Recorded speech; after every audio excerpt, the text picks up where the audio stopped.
jechoota goototaa fi qabsaa'ota Oromoon yoo odeenu diina ofirraa kaasa. Namni bilisummaa hin qabne sareedha. Sarellee saree fayyaa hin qabne. Abbaan haqa qabu yoo callise diinni namarratti qoora takkaafuu namarratti boona. Jecha Jaarraa Abbaa Gadaati.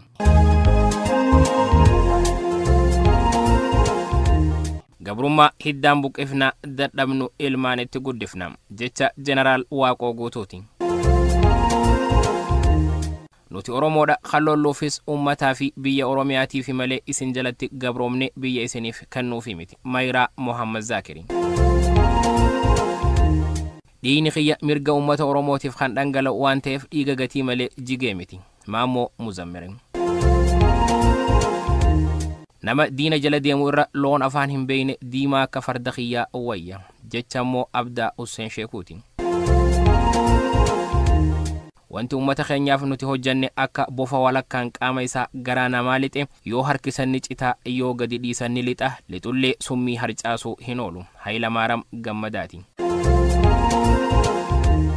Jeedala ta'e waggaa 100 jiraachuu mannaa leenca ta'e aadee yookaan ammoo baroodee guyyaa tokko jiraadhee du'uunaaf wayya. Jeneraal Hussein Bunee Daraaraati.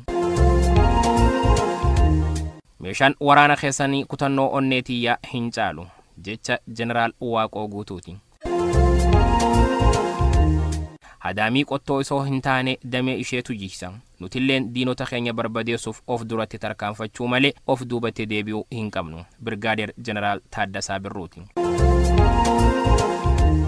Humni guddaan diina ittiin ofirraa qolannu qawwee osoo hin taane tokkummaadha. Koloneel Haaji Adam Jilooti. Akkanumaan dhamaatu malee ana rasaasni keessan nan ajjeesu. Jecha Agarii Tulluuti. Tan afaaniin baate garatti deeffannee jee waraqaa icciitii siyaasa Oromoo qabdu liqimse. Haaji Adam Saaddooti.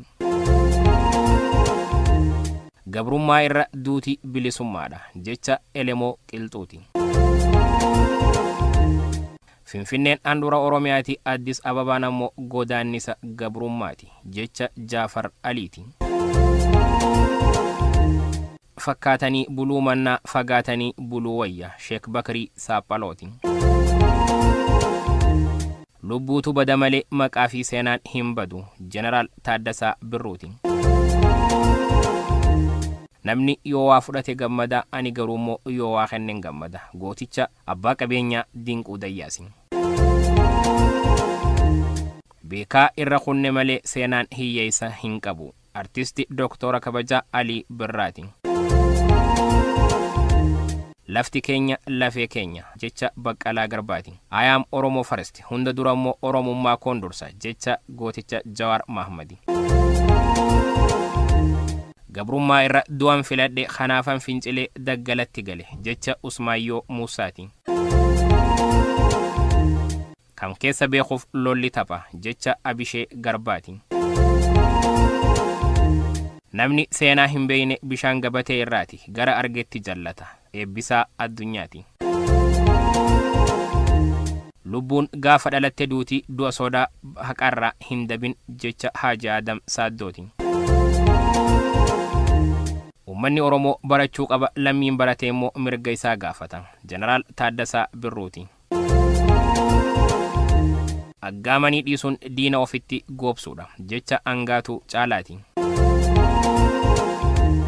Bilisa ta'ee dhaladhee bilisaan jiraachuu baadhus bilisummaa kiyyaaf qabsaawee du'arraa humni tokkollee nan dhoowwu hin jiru hin jiraatus. Injinar Tasfaawun Camadaati. Gara itti deemtu baruu yoo feete eenyu akka taateef eessaa akka dhufte beekuu qabda. Toltuu Tufaati. Kan dubbisin irraa isin biraan geenye.